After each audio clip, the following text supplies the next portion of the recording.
विधानसभा निवडणुकीत आता महायुतीचं जागा वाटप जे आहे ते आता निश्चित झालेलं आहे. आणि जो इथला कोकणातला जो मुद्दा होता फार महत्त्वाचा की नेमकी जागा कोणाला द्यायची, तर आता त्याच्यामध्ये सेटलमेंट झालेली आहे. रायगडचं पालकमंत्रीपद शिवसेनेला मिळालंय आणि जी उमेदवारी जी आहे ती आता राष्ट्रवादी तटकरे साहेबांना मिळाली.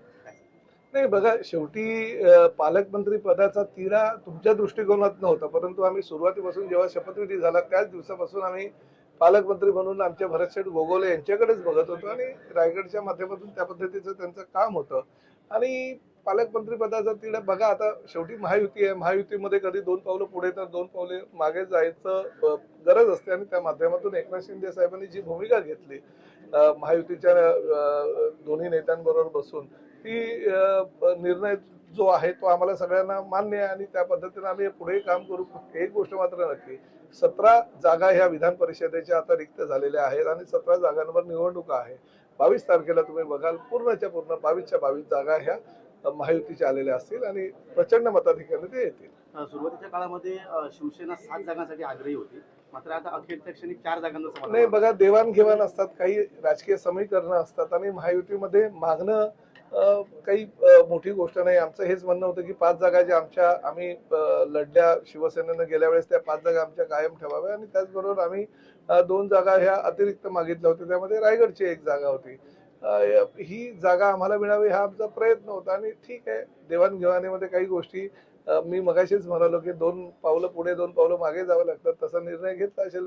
भविष्यामध्ये अजूनही काही गोष्टी आम्ही आमच्या वाट्यामध्ये महायुतीच्या माध्यमातून काढून घेऊ.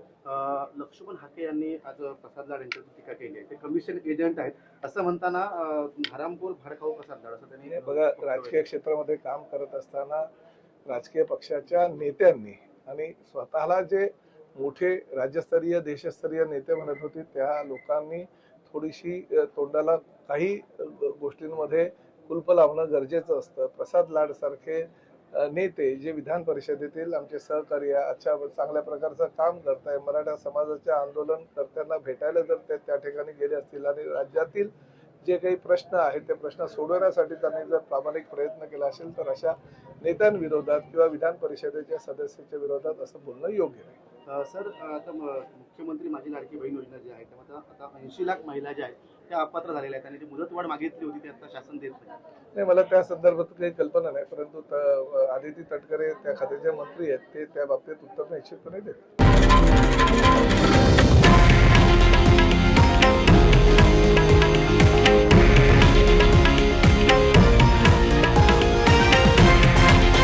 हे आहे देशातील नंबर 1 न्यूज नेटवर्क आणि आपण पाहत आहात TV9 मराठी, एकमेव.